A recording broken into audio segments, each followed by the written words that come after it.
నమస్తే, నేను విజయారెడ్డి. హెచ్యు భూముల విషయంలో ఇప్పుడు ఎంత రగడ జరుగుతుందో ప్రతి ఒక్కరు చూస్తున్నారు. అయితే దీంట్లో వాస్తవాలు తెలియాల్సిన అవసరం ఎంతైనా ఉందనేది చాలా స్పష్టంగా అర్థమవుతుంది. ఈ భూమి ప్రభుత్వ భూమి, ఈ భూమి అమ్ముకోవచ్చు, ఈ భూమిని ఏమైనా చేయొచ్చు, అంటే ఇది పులులు జింకలు ఉన్నంత మాత్రాన అడవవుతుందా, హైదరాబాద్ అట్లా అంటే మస్తు కనపడతాయి, ఇట్లాంటి మాటలు వింటున్నాం. అంతేకాదు ఒకరేమో వాళ్ళని హెచ్యు విద్యార్థులు పెయిడ్ ఆర్టిస్టులు అంటాడు పొంగులేడి, బట్టి వచ్చేసి అది ఏఐ అంటాడు, ఏది పులులు మీన్స్ జింకలు లేకపోతే ఇంకేవో వన్యప్రాణులు ఏమైతే ఉన్నాయో అవన్నీ కూడా ఏఐ కింద చూపిస్తున్నారంటారు.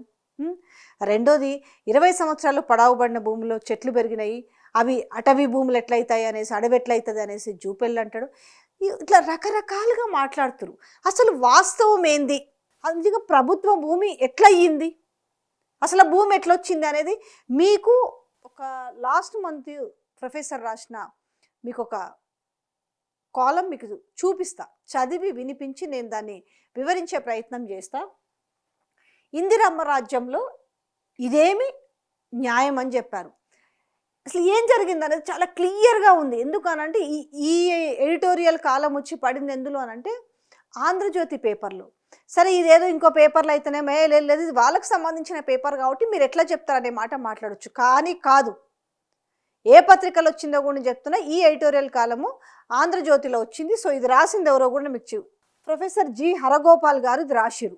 సో వీటినైతే నమ్ముతారా నమ్మరా, ఏవి ఎవరు ఏ రాజకీయ నాయకులు ఏం మాట్లాడుతున్నారు అనే దానికంటే కూడా నేను దీంట్లో క్లియర్గా మీకు చెప్పే ప్రయత్నం చేస్తున్నాను. హైదరాబాద్ కేంద్రీయ విశ్వవిద్యాలయానికి సంబంధించిన లేదా ఆ విశ్వవిద్యాలయ పరిధిలో గత 5 దశాబ్దాలుగా ఉన్న 400 ఎకరాల భూమిని రాష్ట్ర ప్రభుత్వం అమ్మకానికి పెట్టడం మాలాంటి వాళ్ళని కలవరపెడుతుంది. 2.5 దశాబ్దాలు అధ్యాపకుడిగా బోధన చేయడం వల్ల కూడా ఆ విశ్వవిద్యాలయం పట్ల ఒక ఆత్మీయత, అభిమానం ఏర్పడ్డాయి. ఆ కాలంలో పనిచేసిన చాలామంది నాలాగే ఆశ్చర్యపోతున్నారు. ఇది విశ్వవిద్యాలయ స్వంత సమస్య కాదు, సువిశాల సమాజానికి, విద్యారంగానికి, విశ్వవిద్యాలయాల భవిష్యత్తుకి, తెలంగాణ సమాజ అస్తిత్వానికి సంబంధించిన సమస్య. ఏం చెప్తున్నాడు, క్లియర్గా చెప్తున్నాడు. కేవలం ఇది విశ్వవిద్యాలయ స్వంత సమస్య కాదు, తెలంగాణ అస్తిత్వానికి సంబంధించిన సమస్య కూడా అని పేర్కొనడం జరిగింది. ఇక హైదరాబాద్ విశ్వవిద్యాలయానికి ఒక ప్రత్యేక చరిత్ర ఉంది. ఇటు తెలంగాణ అటు ఆంధ్ర ప్రాంతంలో తీవ్రంగా జరిగిన ఉద్యమాల పురిటి నొప్పుల నుండి ఇది పుట్టింది. 1960 చివరిలో తెలంగాణ ఉద్యమం, అలాగే 70లో జరిగిన జై ఆంధ్ర ఉద్యమాలకి పరిష్కారంగా అప్పటి ప్రధానమంత్రి ఇందిరాగాంధీ ప్రభుత్వం ఒక వడంబడిక చేసుకుంది, 6 పాయింట్ ఫార్ములా. దీనికి సంబంధించి నేను పూర్తి డీటెయిల్స్తో ఉన్న వీడియో కూడా నేను చేయడం జరిగింది. బట్ నేను ఇది ఎందుకు మీకు ఇంత క్లియర్గా దీన్నే ఎందుకు చూపిస్తున్నాను అని అంటే, ఈ మ్యాటర్ రాసింది ఎవరు, దీనికి సంబంధించి ఆయన యొక్క ఎక్స్పీరియన్స్ని, దానికి సంబంధించిన పూర్తి వివరాలని సో తనే రాశాడు కాబట్టి అది మళ్ళీ మీ ముందు ఆవిష్కరింపజేయబోతున్నాను. 6 పాయింట్ ఫార్ములా. ఈ వడంబడిక అమల్లో చట్టపరమైన సమస్యలు తలెత్తకుండా దీనికి 32వ రాజ్యాంగ సవరణ ద్వారా చట్టబద్ధ కల్పించారు. ఈ 6 అంశాలలో హైదరాబాద్ విశ్వవిద్యాలయం 2వ పాయింట్లో చేరింది. బహుశా భారత రాజ్యాంగంలో ప్రస్తావింపబడిన ఒకే ఒక విశ్వవిద్యాలయం హైదరాబాద్ విశ్వవిద్యాలయం. ఈ విశ్వవిద్యాలయంలో ఏ మార్పులు చేయాలన్నా బహుశా 32వ రాజ్యాంగ సవరణను సవరించవలసి ఉంటుంది. ఈ విశ్వవిద్యాలయంలో ఏ మార్పులు చేయాలన్నా 32వ రాజ్యాంగ సవరణ సవరించవలసి ఉంటుందట. హైదరాబాద్ విశ్వవిద్యాలయానికి 1973లో రూపకల్పన జరిగింది. ప్రొఫెసర్ గుర్బక్సన్ సింగ్ను మొదటి వీసీగా నియమించారు. విశ్వవిద్యాలయానికి సరోజినీ నాయుడు నివసించిన గోల్డెన్ థ్రెషోల్డ్ని ఆ కుటుంబం చాలా ఉదారతో ఇచ్చింది. ఇక్కడ గాంధీ నాటిన ఒక మొక్క కూడా విలువైన జ్ఞాపకంగా ఉంది. విశ్వవిద్యాలయాలు నిర్మాణానికి కావాల్సిన భూమిని ఇచ్చే బాధ్యత రాష్ట్ర ప్రభుత్వం తీసుకుంది. సో దీనికి మొదట ఎక్కడిచ్చిందనంటే, అంటే వీళ్ళు ఇవ్వజూపింది ఎక్కడ, 800 ఎకరాల భూమిని, దాదాపుగా కంటోన్మెంట్ భూమి, మెహదీపట్నంలో ఉన్న కంటోన్మెంట్ భూమిని ఇవ్వజూపిరట. అయితే అలా కాదు అని చెప్పేసి ఏం చేసిరు అనంటే, మొదటి వీసీ ఒక విశిష్టమైన విశ్వవిద్యాలయం, ఆ మొదటి వీసీ గురుబక్సన్ సింగ్ ఏమన్నారు అనంటే, దీనికి సంబంధించి మనకి కావాలి, ఇది ఒక విశ్వవిద్యాలయం నిర్మాణం కావాలంటే కనీసం 2000 ఎకరాల భూమి కావాలని ప్రతిపాదించినప్పుడు 2200 ఎకరాలను కేటాయించారు. వీసీ అప్పట్లోనే ఆయన ఎప్పుడు ఇంచుమించుగా 1973లోనే వీసీ 1 కోటి రూపాయలతో కాంపౌండ్ వాల్ నిర్మాణం చేపట్టింది. ఎంత? ఓవరాల్గా 2200 పైచీలకు ఎకరాల భూమి ఏదైతే ఉందో దాని చుట్టూ అప్పట్లోనే 1 కోటి రూపాయలు, అప్పట్లోనే కోటి రూపాయలు అంటే అది మామూలు విషయం కాదు. ఎప్పుడో 70లలో అంటే అది ఎంత పెద్ద అమౌంట్ అప్పట్లో. కానీ అప్పట్లోనే ఆయన మొత్తం టోటల్గా ఆయన దానికి ఒక కాంపౌండ్ వాల్ నిర్మించిండు.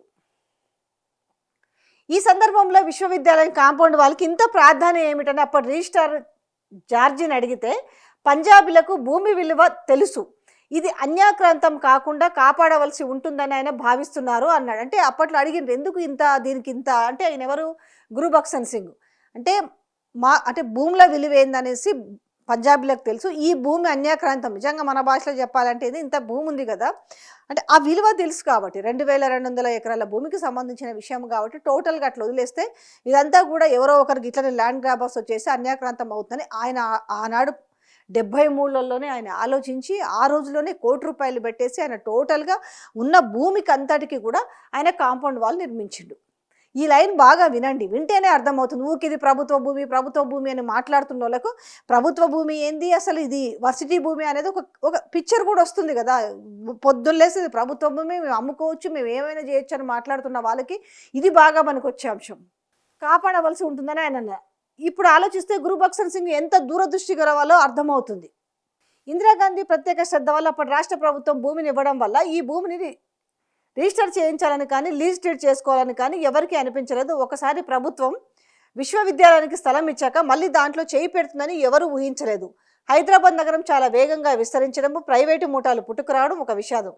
బహుశా భారతదేశంలోని ఏ పట్టణానికి కూడా ఇంత ప్రభుత్వ లేదా ఇందిరాగాంధీ ప్రత్యేక శ్రద్ధ వల్ల అప్పుడు రాష్ట్ర ప్రభుత్వ భూమిని ఇవ్వడం వల్ల ఈ భూమిని రిజిస్టర్ చేయించాలని కానీ లీజ్ డీడ్ చేసుకోవాలని కానీ ఎవరికి అనిపించలేదు. ఎందుకంటే ప్రభుత్వం ఇచ్చింది విశ్వవిద్యాలయానికి కావచ్చు, దానివల్ల మళ్ళీ వెనక్కి తీసుకుంటారనే ఆలోచన ఎవరికి ఉండదు. ఎందుకంటే పిల్లల భావి తరాలు చదువుకుంటూ ఉంటారు. ఒక్క హైదరాబాదే కాదు, వివిధ రాష్ట్రాల నుంచి రావచ్చు, లేదంటే వివిధ దేశాల నుంచి వచ్చి కూడా చదువుకునే ఒక ప్రతిష్టాత్మకమైన విశ్వవిద్యాలయం కాబట్టి దాని భూములు వెనక్కి తీసుకుంటారని ఎవరు ఆలోచించలేదు కదా అనేసి. ఒక్కసారి ప్రభుత్వం విశ్వవిద్యాలయానికి స్థలం ఇచ్చాక మళ్ళీ దాంట్లో చేయి పెడుతుందని ఎవరు ఊహించలేదు. హైదరాబాద్ నగరం చాలా వేగంగా విస్తరించే, ప్రైవేటు ముఠాలు పుట్టుకురావడం ఒక విషాదం. బహుశా భారతదేశంలో ఏ పట్టణానికి కూడా ఇంత ప్రభుత్వ లేదా ప్రజల భూమి లేదు. నిజాం రాష్ట్రంలో హైదరాబాద్ చుట్టూ సర్ఫెక్వాస్ అంటే రాజ్యాంగానికి చెందిన భూమి. దేశ విభజన తర్వాత చాలామంది నవాబులు పాకిస్తాన్కి వెళ్ళడంతో వాళ్ళు వదిలేసిన భూమి. పెద్ద ప్యాలెస్లు ప్రభుత్వ పరమయ్యాయి. బహుశా రాష్ట్రాలు ఏర్పడిన తర్వాత ఏ ప్రభుత్వ రంగ సంస్థకైనా భూమి ఏ రాష్ట్రం వారు ఇస్తారు అంటే ఆంధ్రప్రదేశ్ ముందు వరుసలో ఉండేది. అందుకు హైదరాబాద్లో ఎన్నో కేంద్ర ప్రభుత్వ రంగ సంస్థలు వెలిసాయి. మొదట్లో ప్రభుత్వ భూమి హైదరాబాద్ నగర అభివృద్ధిలో కీలకమైన పాత్ర వహించేది. 1980-90లలో ఆర్థిక సంస్కరణలు ముద్దు పేరుతో అభివృద్ధి దిశగా పూర్తిగా మారింది. ప్రైవేటీకరణ, సరళీకరణ, ప్రభంజనం వీచడంతో అంతకాలంగా ప్రభుత్వ భూమి అంటే ప్రజల భూమి అనే ప్రజాస్వామ్య భావన క్రమంగా క్షీణించి పాలకుల ఆలోచనని, అవగాహనను ఆక్రమించుకుంది. ప్రభుత్వ భూములను ప్రైవేటు వ్యక్తులు నయానా భయాన ఆక్రమించుకోవడం హైదరాబాద్ నగర స్వభావాలను, రూపురేఖలను మార్చేసింది. భూదాహం విపరీతంగా పెరిగింది. ప్రత్యేక తెలంగాణ రాష్ట్ర ఉద్యమ కాలంలో ఎన్నో నినాదాలు వచ్చినా ప్రభుత్వ భూమి అంటే ప్రజల భూమి ఒక నినాదంగా మారలేదు. తెలంగాణ రాష్ట్ర ఉద్యమ కాలంలో కేసీఆర్తో సహా టీఆర్ఎస్ పార్టీ అభ్యర్థులు తమ పదవులకు రాజీనామా చేయడంతో హైదరాబాద్ విశ్వవిద్యాలయ విద్యార్థులు వారికి అభినందన సభ నిర్వహించారు. ఆ సభలో కేసీఆర్, జయశంకర్, నేను ముగ్గురమే ప్రసంగించాము. ఆ రోజు నిర్వహించిన దాంట్లో ఈ ప్రొఫెసర్ ఎవరైతే ఇప్పుడు హరగోపాల్ గారు, లేకపోతే జయశంకర్ గారు, కేసీఆర్ గారు, ఈ ముగ్గురు ప్రసంగించారట. ఈ ప్రసంగంలో తెలంగాణ రాష్ట్రం ఏర్పడితే హైదరాబాద్ విశ్వవిద్యాలయంలో జోక్యం చేసుకోవద్దని, దీనిని హైదరాబాద్ ఉమ్మడి సంస్కృతిలో భాగంగా భావించాలని కోరినప్పుడు కేసీఆర్ స్పందిస్తూ విశ్వవిద్యాలయ ప్రతిపత్తిని కాపాడుతామని హామీ ఇచ్చారు. సో ఈ విషయాన్ని కూడా ఈ సందర్భంగా ఆయన ఏదైతే ఎడిటోరియల్ కాలంలో ఉందో దాన్ని ఆయన చెప్పుకొచ్చాడు. ఆ రోజు జరిగిన ఎప్పుడు తెలంగాణ రాష్ట్ర ఉద్యమ కాలంలో కేసీఆర్తో సహా టీఆర్ఎస్ పార్టీ అభ్యర్థులు తమ పదవులకు రాజీనామా చేయడంతో హైదరాబాద్ విశ్వవిద్యాలయ విద్యార్థులు వారికి అభినందన సభ నిర్వహించారు. అప్పుడు ఆ సభలో కేసీఆర్, జయశంకర్, నేను ముగ్గురమే ప్రసంగించాం. ఈ ప్రసంగంలో తెలంగాణ రాష్ట్రం ఏర్పడితే హైదరాబాద్ విశ్వవిద్యాలయంలో జోక్యం చేసుకోందని, దీని హైదరాబాద్ ఉమ్మడి సంస్కృతిలో భాగంగా భావించాలని కోరినప్పుడు కేసీఆర్ స్పందిస్తూ విశ్వవిద్యాలయ ప్రతిపత్తిని కాపాడుతామని హామీ ఇచ్చారు. ఆ హామీ మేరకు ఆయన ప్రభుత్వం ఎప్పుడూ జోక్యం చేసుకోలేదు. ఒక సందర్భంలో కేటీఆర్ హైదరాబాద్ విశ్వవిద్యాలయానికి అంత భూమి ఎందుకని అడిగితే, మీరు విదేశాల్లో కూడా ఉన్నారు కదా, స్టాన్ఫర్డ్ విశ్వవిద్యాలయానికి 8,000 ఎకరాల భూమి ఉంది, హార్వర్డ్ విశ్వవిద్యాలయానికి 5,000 ఎకరాలు ఉంది. విశ్వవిద్యాలయం అంటే కేవలం భవనాలే కాదు, విద్యార్థులు నిరంతరంగా ప్రకృతిలో జీవించడం వల్ల వాళ్ళ ప్రాపంచిక దృక్పథం పెరిగి పరిధి పెరుగుతుంది, ప్రకృతి సంపద పిల్లల సంతోషానికి కూడా దోహదపడుతుందని చెప్పవలసి వచ్చింది. ఈ విశ్వవిద్యాలయ భూమిలో కొంత భాగం కొన్ని ప్రభుత్వ సంస్థలకు ఇచ్చారు. ఆ రోజుల్లో బస్సు సౌకర్యం లేకపోవడం వల్ల రోడ్డు రవాణా సంస్థ కొంత భూమి ఇస్తే బస్సు సౌకర్యం మెరుగుపడుతుందని భావించాం. చంద్రబాబు నాయుడు రంగారెడ్డి జిల్లా హెడ్ క్వార్టర్స్ కొంత భూమి కావాలంటే ఇచ్చిన భూమిలో పూర్తి నిర్మాణం జరగక అది IIITకి ఇచ్చారు. ఏ సంస్థకి ఇచ్చినా ప్రజా ప్రయోజనానికి మాత్రమే ఇచ్చారని కూడా గుర్తు చేసిండు. ఇక ఒక దశలో ఉర్దూ యూనివర్సిటీకి భూమి కావాలని అప్పుడు కేంద్ర మంత్రి బొమ్మాయి, సెక్రటరీ వైద్యనాథ్ అయ్యర్ ఇద్దరు స్వయాన విశ్వవిద్యాలయానికి వచ్చి అడిగారు. అప్పుడు వీసీ ప్రొఫెసర్ గోవర్ధన్ మెహతాతో సహా అధ్యాపకులు భూమి ఇవ్వడానికి అంగీకరించలేదు. గతంలో కూడా ఏమైంది, దేనికి ఒక దశలో ఉర్దూ యూనివర్సిటీ కావాలని అడిగారట, కానీ ఒప్పుకోలేదనేసి కూడా ఆయన ఇందులో మెన్షన్ చేయడం జరిగింది. ప్రొఫెసర్ మెహతా ఒక అరగంట పవర్ పాయింట్ ప్రజెంటేషన్ చేసి హైదరాబాద్ నగర పర్యావరణ రీత్యా బాగా దెబ్బతిన్నదని, ఈ భూమి పట్టణానికి ఊపిరితిత్తుల లంగ్ స్పేస్ లాగా పనిచేస్తుంది, ఇది లేకపోతే పర్యావరణం దెబ్బతిందని చెప్తే ఎవరు చెప్పారు? మంత్రి బొమ్మాయి. మీకు అంత అభ్యంతరం ఉంటే మేము వేరే స్థలం చూస్తామని వెళ్ళిపోయారు. ఇది ఒక విశ్వవిద్యాలయాన్ని గౌరవించే తాత్వికత, సంస్కారం ఉన్న రాజకీయ నాయకుడు స్పందన. హైదరాబాద్ విశ్వవిద్యాలయ పరిధిలో ఉన్న భూమిని రిజిస్ట్రేషన్ చేసుకోవడం వల్ల ఒక్క లోపం వల్లే న్యాయ వ్యవస్థ కూడా అది ప్రభుత్వ భూమి అనే జడ్జిమెంట్ ఇవ్వచ్చు. భూమి నిజానికి ప్రజలది, విశ్వవిద్యాలయం ప్రజలది. ఈ విశ్వవిద్యాలయం విద్యార్థులు చాలామంది IAS అధికారులుగా, ఇద్దరు మంత్రివర్గ సభ్యులుగా ఉన్నారు. ఇక్కడ విద్యార్థులు దేశ విదేశాల్లో ఉన్నారు. విశ్వవిద్యాలయానికి అత్యంత ప్రతిష్ట ఉంది. ఇంతకన్నా ఏ సంస్థ అయినా సమాజానికి ఏమి ఇవ్వగలదు? అయినా ప్రకృతి సంపదను బజార్లో పెట్టి అమ్మడం ఎలాంటి భవిష్యత్తును సూచిస్తుంది? ప్రజాప్రభుత్వాలకి చారిత్రక స్పృహ లేకపోవడం చాలా ప్రమాదం. విశ్వవిద్యాలయం భూమిని ప్రభుత్వ భూమి అని వెనక్కి తీసుకోవడం చూస్తే ఒక సంఘటన గుర్తుకు వస్తుంది. మొన్నటి అసెంబ్లీ ఎన్నికల ముందు పాలమూరు అధ్యయన వేదిక ఆ జిల్లాకు కృష్ణా నీళ్ల కేటాయింపులో న్యాయమైన వాటా రాలేదని 30 గంటల నిరాహార దీక్ష శిబిరాన్ని నిర్వహించింది. ఒక గ్రామీణ పేద మహిళ ఆ శిబిరం దగ్గర నిలబడి ఆసక్తిగా ప్రసంగాలు వింటుంటే ఆమెను కూడా మాట్లాడమని నిర్వాహకులు ప్రోత్సహించారు.